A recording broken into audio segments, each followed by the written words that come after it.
Well, the heads of Nigeria's two key petroleum regulatory agencies have resigned, triggering a new round of leadership changes at the heart of the sector. Farouk Ahmed, Chief Executive Officer of the Nigerian Midstream and Downstream Petroleum Regulatory Authority, and Gbenga Komolafe, Chief Executive Officer of the Nigerian Upstream Petroleum Regulatory Commission, have both tendered their resignations, bringing to an end 4 years at the helm of the agencies established under the Petroleum Industry Act.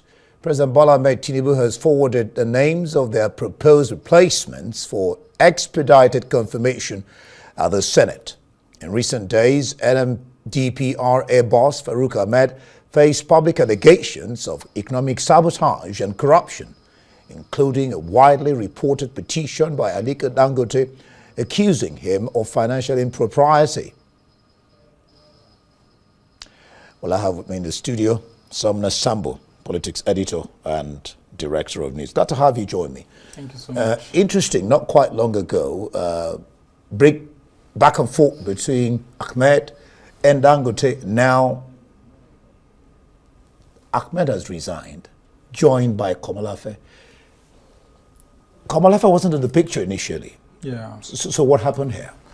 Well, we wouldn't say why the president included all of this, or the resignation actually happened the way it's being put this way. But I think, I mean, anyone who understands how the petroleum and gas industry works in Nigeria would know that once a new government comes into place, there are always those who come with the new government who would be eyeing such key posts. And those two agencies are, apart from the issues that we have on ground right now, are, you know, areas that people with the Bola Tinubu administration, you know, have always, you know, had eyes on. And so that's why you saw that they kept giving them, you know, some sort of templates on, you know, what to deliver. And if they are unable to deliver that, you get into this kind of situation that happened. And then, of course, you will see that, for example, there's this project 1 million barrels per day, you know, addition that was given as a sort of like a KPI to the former NUPRC boss, to ensure that though we're at 1.7 million barrels of oil per day, we should be able to move it up by 1 more million barrels per day. And then you would have seen that even when the OPEC gave us quota, Nigeria tried to say no, we can actually produce ahead of that. So there had always been that pressure on Komolafe. But the thing is that he delivered. He did very, very well. That's exactly what I was going to say. Lots of things. I mean, just today, earlier today, he was also he also received an award and all of that. And then you will see that apart from that, he had also brought in place some metering measures, because Nigeria does not really know how we have much of the oil. Yes, I mean, and so the metering system is actually porous. And so he had got this private company to come in and ensure that the metering system is upgraded. And of course, the regulatory authority will actually know how oil is being taken and then the quantity and all of that. And it was already making a success of it. But of course, it's a for chief executives of this kind of organizations, you always have to be on your toes. And of course, they came in as a result of the PIA. Both the NMDPRA, Farouk Ahmed, and of course, Gbenga Komolafe came as a result of the Petroleum Industry Act that was signed in 2021. And of course, the provisions for appointment and sack are there, but they can't just leave, except maybe they resign. So let's get it very clear. These people were not sacked. Yeah, they resigned. We are told that they resign, and that's where the politics lie.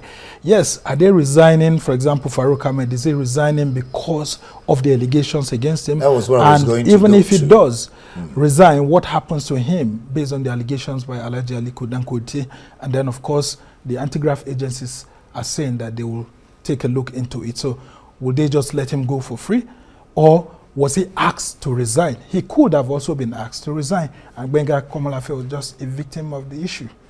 Yeah, I mean, you've tackled the person I was going to ask you next, because you were referring initially to the president and the targets, but you didn't mention the Dangote angle. So, I mean, I was going to ask, do you think, maybe too early in the day, that the Dangote matter had something to do with, well, Komolafe won't be included, I don't know, maybe with Ahmed But what about Komolafe? And then the president didn't seem to waste time to nominate people. Yes, that's because I told you earlier that they've always been that thinking that we need to have our own people there. Now, these two gentlemen were actually appointed by former President Muhammadu Buhari, who is now late. And then, of course, any president who comes in would want to get his own people there, just like it happened with Mele Kyari's exit, and then we had Bayo Julari being brought into the NMPCL. This is the same thing that's happening. And President Tinubu, for example, has a vision of ensuring that Nigeria has a $1 trillion, becomes a $1 trillion economy in 2030. Now, these are the two key revenue earners: a regulator for the midstream and downstream sector, and then of course regulator for the upstream sector.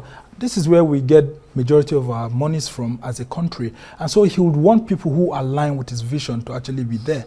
And so if there are those within the Tinubu camp who had already been eyeing as to who can better represent the president's vision over time, of course, I mean, such things happen, and they will say, look, Mr. Komolafe, you've done very well, we've seen everything that you've done, but we think that our administration has a much more better person that can do what you're doing. But don't forget, this same Komolafe was, just a few months ago in October precisely, the Minister of State for Petroleum, State Henike Lokpobri, had praised him and commended him for all that he had done and all of that. So, it's an executive appointment, and then of course the president has the best way of always getting these people. Yeah, these people have secured terms based on the Petroleum Industry Act.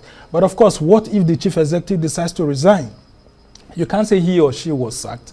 So in this instance, let's get it clearly. They were not sacked. The presidential statement said they resigned. But whether they were asked to resign that was what we do not know. But the president has the capacity to actually tell them, to resign and all of that. Like Farouk, his NMDPRA has actually been facing lots of challenges in terms of what's been happening within the downstream sector. Now, should we allow more licenses to import petrol? That's been the major problem between him and Dangote. And then, of course, when the Dangote refinery was being, built, there were different specifications that were put in place. And Farouk Ahmed insisted that Dangote must follow all those processes, about 3 of those processes, and that because Dangote is a Nigerian, doesn't mean that they will skip any for him. So could that have also irked Dangote? And then, of course, how many liters of petrol do we consume every day in the country? Now, can Dangote refinery meet the entire petrol consumption? So that is where Farouk Ahmed is now having challenges with Dangote. He's saying that based on the Petroleum Industry Act, there's supposed to be provision for energy security, and you have to kick against monopoly. So he is thinking, as a regulator, as someone who is supposed to guide the interests of Nigerians, that having all our petrol coming from the Dangote refinery alone, yes, it's not treatment. No, apart from that it's not good for energy security for all of us to source our petrol only from the Dangote refinery. Right. So if anything happens to Dangote refinery and there's a force majeure, a seizure of production, what now happens? Are we going to get into trouble or not? So that's why he decided that there should be import permits. In fact, some of those new import licenses are set to actually commence from January 2026. Right. And then that's why you would have seen this problem. But Dangote too is looking at it from a patriotic point of view.